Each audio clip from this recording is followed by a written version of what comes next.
A leader is going to lead that entire person, not just the employee. And if you do that, hopefully they'll stop writing articles about this stuff and we can get back to actually doing some good work. Hey, Carol, how's it going? Another episode. Yeah. How you doing, Rob? I'm doing great. Coming off a great weekend at TPC Players Championship here in Ponte Vedra, Florida. Nice. Unbelievable. Look at you in the golf maven. Pretty nice. I know. Well, I kind of live in the golf mecca of Florida, one of the golf meccas of Florida. So got to go to the tournament. Rory McIlroy wins his second one. The Irishman wins on St. Paddy's Day on a playoff today. So hot damn. Yeah, we're recording this on St. Patrick's Day. So anyways, look at another holiday on Valentine's Day of all days, February 14th. McKinsey published a report, Returning to the Office question, focus more on practices and less on the policy. And, you and I have been talking about this issue for a long time, and here comes McKinsey with a rattling article about this. And so I wanted to kick it off to you and get your thoughts. And, of course, like always, I'll add some color. Yeah. So I do want to point out, and as you said, we've been talking about this for a long time. Yeah. And I was glad to see that somebody that is more maybe well-known than we are. Of course. Maybe. published some research. In our world. Right. And, really their results showed that there was no clear winner when it comes to a working model that provides a high-level employee experience and productivity, right? Meaning, whether you're in the office 100% hybrid or at home 100%, it's not about where you're working, right? Duh. And again, what we talk about often, and we've both been talking about this, I know, for years, is, the key to performance is your organizational health, right? Yeah. So there were a couple of interesting things. You and I talk a lot about leadership training, development, so on and so forth. They looked at 5 different categories. Collaboration, right? Can you collaborate at home versus work? Connectivity, how are you connected with all those people? Yeah. Innovation, can you still innovate? Mentorship and skills development, right? Those are the 5, yeah. Right. But one of the most interesting things I noted here, and again, this is something we've been talking about, is the research showed that leaders have a much more optimistic view of how their organizations support these 5 things, which indicates they might not be focusing on what the core problem probably is. Could be. And this seems to be such, I see it when I go do discovery. Somebody thinks one thing, the people who work for those leaders are like, no, that's not at all how it is. I don't know how they're so out of touch. Well, for me, it's simple. To me, it's the connection. I speak, all day long. I use the saying of human connection, and right. We lost that during the pandemic, and we became comfortable. I'm being provocative here. I really don't care. Great feedback, bring it on. But we became comfortable, not developing human connections. Yeah. Being more involved in ourselves, being more involved in what we were doing. Well, how are we doing? Are we okay? Is our job okay? And we got more inward. Yeah. And versus outward. And business is a human game. Say it all day long. And whether you like it or not, I believe all this bullshit is a next shiny object where you can find articles 10 a day on return to work, remote work, hybrid work. What's going on? What's happening? It's like everybody's talking about it. And the reality is it's all about doing your job. And it's all about building a culture that you can actually do your job in. And this study is perfectly saying it doesn't matter. Right. It always comes down to the culture. It always comes down to, do we have a purpose? Are we part of something bigger than ourselves? Come on, how many times do I have to say this stuff? This is it. That's all that matters. I look at the jobs that I had back. I mean, in 42 years, right, Carolyn, you placed me in a lot of them. I mean, I've done a lot of different jobs and I've worked for a lot of different companies. Mm-hmm. And it always came down, I can name on one hand, maybe less than one hand, how many really made an impact on me. Yeah. And at any point, I'm never going to say to you, well, the biggest impact was I could pick up my kids at the bus stop, or I could, go to the gym in the morning and I can go in whenever I want. Who gives a shit? The reality is what made the impact to me was, who did I work for? That's right. Who did I work with? And who was I around? And proximity is power. Or was I around these people that inspired me and empowered me? And did my leaders raise me up and give me new purpose? That's all that matters in the long run. Looking back now, being 64 in a couple of weeks, right? 42 years. People that are listening, you could be driving into your first job just out of college. So I'm the old guy talking to you saying, look, in the end, it doesn't matter. And none of this matters unless you have the right leader, the right culture, and a purpose that's driving you to do better and to give back and to leave a legacy. So your customers are better for having to met you. Whatever you're selling, whatever you're providing, whatever service you're providing, change the world with it and have a purpose around it. Everything else doesn't matter. It's just noise. Noise. Yeah, I agree. But don't you find it interesting that the CEOs are thinking they're doing a much better job than they are? I mean, I think that's the point here, right? It is. Not You're that, right. not that to negate anything you just said. Yeah. Right? No, it's all about that. It said respondents. Yeah. Across all working models, 100% in, 100% out, and hybrid. Yep. All three models said their organizations are doing a lousy job. Lousy is my word. I mean, they use but still, I think I can take that editorial liberty. Yeah. Of supporting these 5 practices that drive performance and strengthen organizational health, right? I mean, that's the key here. Another interesting point that they made was they said that the larger organization often lacks, and I'm reading this from the article, I'm quoting this, the larger organization often lacks the capabilities, empowerment, and enabling support mechanisms to achieve something nearly as effective as what most senior executives experience. This lived work experience creates a chasm in many organizations, harming the work environment, engagement, and ultimately performance. The first step is acknowledging this problem exists. What do you say that, Mr. In Recovery? Very true, right? It's accepting. You got to accept it. You got to accept that it's actually happening. Right. And you have to set expectations, and you have to change that.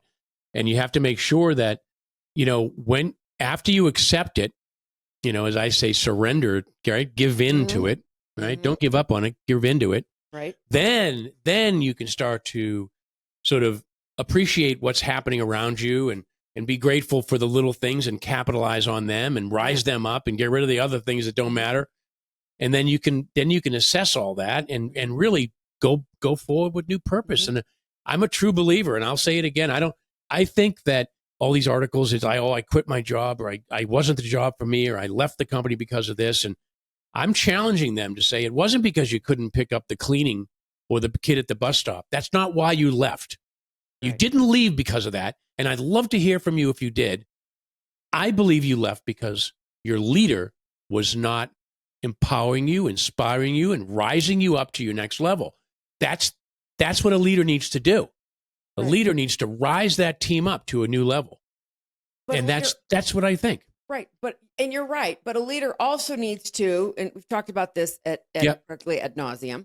Yep. A leader also needs to serve the employee. Yes. Right. Yes. So, and you're a big guy into the term servant leadership. I don't use that as much, but I follow the same principle. Yeah. And it's you can't, so right. It's not just about picking up the kid or whatever, but shit happens in people's lives. And Absolutely. companies have to be flexible. Absolutely. And this is the performative view versus the meaningful view, right? These companies are saying, okay, here's what you have to do. Everybody's got to return to the office. Too bad Yeah. if you don't like it. Right. That's the performative view. Yes. Sorry, it's all about us. You Yeah. work for me. That's the Yeah. management culture. Right. As opposed to what's going to work for you the best. Can Right. we come to a meeting of the minds somewhere in the middle? Right. That's going to work for both of us. We'd like you in the office 5 days a week. You don't want to be in the office 5 days a week. Let's talk about what's going to work and why we should do it that way. I mean, this all boils down to what I have said over and over and over and over again. The lowest common denominator, if your company is going to succeed or not, or the level of that success, is communication. Okay. Yeah. So what I cannot figure out is how, when it talks about these large organizations, Yeah. having all this stuff, Yeah. but it's not as effective as what the senior executives think or are experiencing. So is that because there's really no alignment or strategy around how to move this out into a company? Or, in these big giant companies, these mammoth companies, are they just the people at the top just so comfortable where they are that they're like, if somebody doesn't work out, they'll just get rid of them. We'll find somebody new. Well, it's a watered down theory too, right? If these big companies come in, you've got so many levels. You've got, it's the telephone game. Yeah. Back when we were a kid, you sort of tell the secret, and by the time it gets 10 down, it doesn't make any sense. And Totally you different really, story. you have to be so maniacally focused on what that purpose is and what is the common vision. I mean, in my career, there's only been a couple of people that have really been able to pull it off. It's not that easy to do. We sit back and say, well, they should just do this. And I believe everything you say, and I agree with you completely, 300%. You know me. We've been around each other a long time. That is really hard to do. Yeah. It's really hard. So I kind of want to step back and say, I get it. For the leaders listening, you have my empathy. I know how hard it is. I know how hard it really is. What we have to do as leaders, though, is what I was so maniacally focused on the culture. I would make sure that the leaders under my charge had the right language. Right. They focused on the right things. And of course, they had the physiology to back it up with the confidence, that triad I always talk about that I learned from the best. And you have to be so maniacally focused on that. And then you've got business and life and all this shit coming at you. And, you get rattled, no matter how good you are. No matter how good you are. So there's a little bit of empathy too at the top where you have to, you sort of have to give a little grace. But the reality is this article every leader should read this. This is like, this says it all. We've been talking about it. It puts it all in one article to say, that's right. Yeah. It doesn't matter. So you don't it's have okay. It doesn't matter. 20 podcasts, right? Yes. And probably 3,000 others. Yeah. Probably 3,000 others that are going on around the world. Exactly. Yeah. But it is interesting that they're not acknowledging that this problem exists. Another thing, I took some snippets out of what I found to be the most interesting parts of what they talked about here. The number of employees who want to switch working models is generally low. Yeah. Right. So people are pretty happy doing whatever it is that they're doing. Right. So, both remote workers and workers who are mostly in person reported similarly low levels of wanting to switch. Yeah. And that percentage is even lower than hybrid workers. Yep. I saw that. About a third of whom said they would like to switch to a different working model. It's like, oy vey, you can never make anybody happy. And then you got Gen Zs. I think they were in there too. They had, the same thing. Yeah. I mean, it's super interesting that the overall intention to leave is at 39%. Yeah. Which happened to be comparable to the pandemic high of 40%. Right. So we're almost right back where we were. During the pandemic. 5 years ago. Yeah. Which, obviously wasn't normal. Right. Yeah. And that intention to leave is similar across working miles. So what does it leave you with? It leaves you with giving your employees what they need, right? Those 5 things that they pointed out. Leadership development. Yep. skills development, Yeah. getting a great mentor, Feedback, right? Obviously, that's mentor. innovating. How do we innovate? How do we connect? Right? You and I have talked about this on prior shows. If you've got a remote workforce, you know what? You're not spending money on an office space. Get your people together every 3 months. Yeah. The whole company, someplace. Yeah. Whether it's at your headquarters or you go to some nice island somewhere, I don't care where it is. Yeah. Get everybody together and go bond. Yeah. Do some work stuff, do some play stuff. Yeah. That to be able to do that every 3 months would make a massive difference for any company. Whether they think so or not. Yeah, it really does. Well, I mean, as they said, the first step is acknowledging you have a problem. Yeah. Yeah. And I don't know, I just can't figure out what is behind this, right? Well, the other thing, Carol, is women reported even lower intention to leave, 30 to 34%, right? Yeah. Now, and of all demographics, women they're juggling so many different things in most cases, right? They're caregivers, they're moms, they're trying to work. Of all of the demographics, you would have thought they'd be even higher. Yeah. It doesn't matter. That's the thing. It doesn't, none of this this is just the next shiny object we're going to keep talking about until we make a switch where it gets back to what I call the give versus get principle. Is our leaders giving? Are they giving? Are leaders going in to give? Do they believe that they are the second least important person in the room? Right. Which is what I say. When you were in sales, Rob, how often were you in your office? Well, yeah, when I was in sales, I was never in the office. I was always outside. Yeah. Right. Yeah. So never had coffee alone, right? Right. Yeah. And nobody was saying, get your ass back in here and get in the office. Right. Right.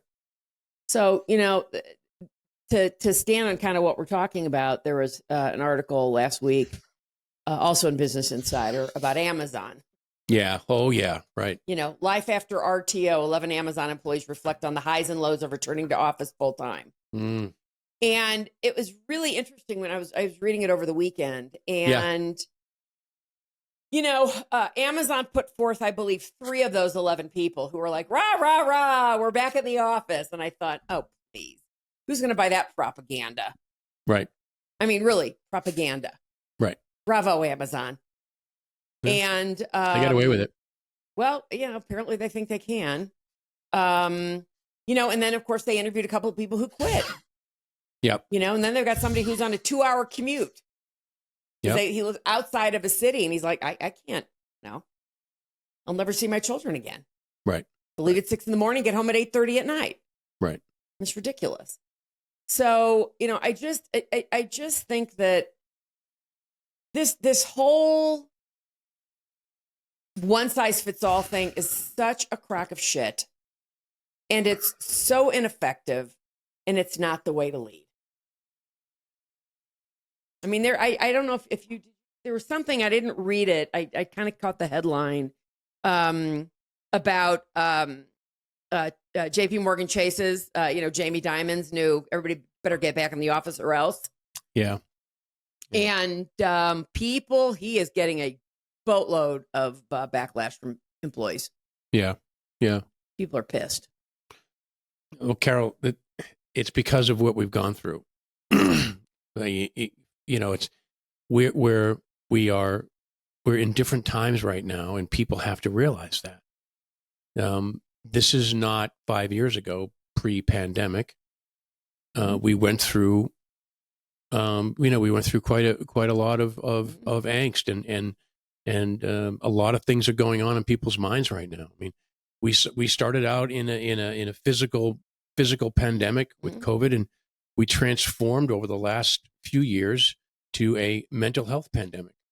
So leaders have to be aware. My opinion, by the way, this is not documented that I've seen, but I keep saying it every day that we are in a mental health pandemic, and I think the evidence is everywhere, and we have to lead differently. We have to. And to your point, you have to lead just like you parent differently. If you have 4 kids, you don't parent them the same. And we, as leaders, good leaders, 20 years ago believed that. I believed that 30 years ago, that I had a team of 20 people. I certainly couldn't lead them the same way everyone. So why is that different now? Why is it everybody do this and everybody do that? That's never going to work. We know that. That's really such a great analogy, Rob. I had not thought about that. Right? You have your different kids. You parent them a different way because they're different human beings, and they react differently to different things. Exactly. And and you can send one to their room and they're like, awesome. I'm an introvert. I love my room. Yeah, right. It's like, miss that one. Even how many mistakes have I made as a parent? I can't even. We don't have enough time. It's like that's just the way it is, and you make mistakes. But what you need to do is you need to. I just said this last week on stage. I said it 10 times. I said you have got to lead with purpose, and everybody has to be led differently. You have to lead the person, not just the employee. Right. Lead the person. I read an article about a gentleman that's he's a husband, and his wife is now disabled. She's gone through some serious trauma. You have to be able to sit down with that person, and you have to work a schedule out. If if that person's a performer and everything's fine and they love their job, and you have to be able to work with them and say, hey, you know what, I get it. If you need to, we're going to figure out a way to get you what you need technically, so you're tethered and you're good. Hey, we'd love you to come in here maybe once a week and meet with the team and keep the connection. And, can we work it out? Can we have a conversation or whatever the case may be? Not just send an email with, here's your mandate. Right. I think that's the difference. Now, I don't know if they've done that. I don't know where this goes. I don't have that data, but I think that, if I had a person like that, I would certainly sit down and say, how can I help this situation? What can I do for you? Yeah. And by the way, that I'll let you talk in a second, but I'll tell you what that might lead to is you help that person find another job. You help that person find something better than they have now. When I had those difficult conversations where I had to let people go, the next thing I would say to them is, hey, listen, let's not derail this. I want to help you do better in life and business. How can I help you? Right. Use my network. What kind of job are you looking for? This was not the one. What's going to light you up? Blah, blah, blah, blah. I mean, just saying, boom, gone is not the way to go. Every conversation I had was, what can I do for you now to help you? Yeah. The difference. Well, I mean, because people don't seem to know how to lead anymore. I mean, I'm making a gross generalization, of course. Yeah, you get some nail there are on wonderful, wonderful leaders out there. Of course there are. But I think that's really the point. I mean, what happened? What happened was the country went crazy, and the globe went crazy, pretty much. The world. And people were forced to be at home, and companies had no choice but to change their working models. And then, of course, everybody got comfortable with that. Sure. Right? I mean, I've said often, I've been working from home since 2002. Yeah. It's over 22 years ago, 23 years ago. Yeah, 23 years ago, over 23 years. Yeah. Listen, I get out whenever I can. I don't want to just, I don't serve my clients over Zoom. Sometimes we do. Yeah. Sometimes, I mean, but when I'm starting a project, I'm in their office, wherever it is, interviewing people and so on and so forth, whatever I'm doing. Yeah. And, I don't need to be there every minute, but I do need to be there at the beginning of a project to meet the people, to spend some time with those people, to get to know those people, so that we're starting to build that relationship, so that when I come back home, I can do pretty much most of my work from home. And, that saves them money, by the way. Oh, by the way. Sure. Every time they have to fly me out somewhere, it costs them money. Yep. Yeah. Just, I'm not going to just piss away somebody's money. It's just, of course. It's not who I am. Right. So I think that's really the point here. Is to, as you've pointed out, as I've pointed out, leaders have got to start looking at what serves their employees. I mean, I really think that's the bottom line here. It is. It really is. And they still have to give those things. What's going to help make them more productive? What's going to help make them more collaborative? Right? What's going to help them improve their skills? How can they be, connected with their coworkers? What's the best way? It's different for everybody. How can they want to get up in the morning and work? This is it. I mean, they have to. And by the way, this should be natural. This should be something that happens naturally. I mean, we shouldn't be forcing this out. Like, oh my God, how am I going to do this? If you're a leader, you ought to have that DNA. You need to have that DNA. You got to give versus get. Yeah. You've got to be a servant, and you do. And I've done it both ways. When I was younger, I certainly wasn't a servant leader. I can tell you that. And I'm just trying to give back those lessons. And I'll tell you, it should be natural. You've got to be a give versus get, and a leader is going to lead that entire person, not just the employee. And if you do that, hopefully they'll stop writing articles about this stuff, and we can get back to actually doing some good work and inspiring people and giving them a great life that they really deserve. Right? That's my last comment. I mean, this is what it's all about. You go to work and you want to have purpose. You want to make a difference. And if it's not working for you, then none of this other shit's going to matter. That's not why you quit. You quit because it's not working for you. Yeah. You quit because there's no purpose. You quit because the culture's not right. Forget about the fact that you can't pick your kids up at the bus stop. That's not why you quit. You quit because there's no culture that you like. There's a leader that doesn't serve.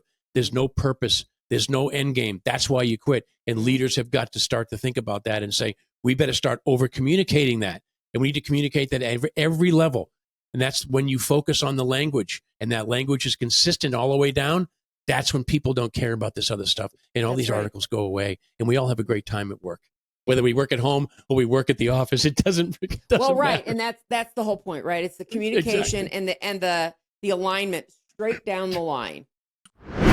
Thanks for listening to Evolving Your Workplace After Hours. I'm your host, Carol Schultz.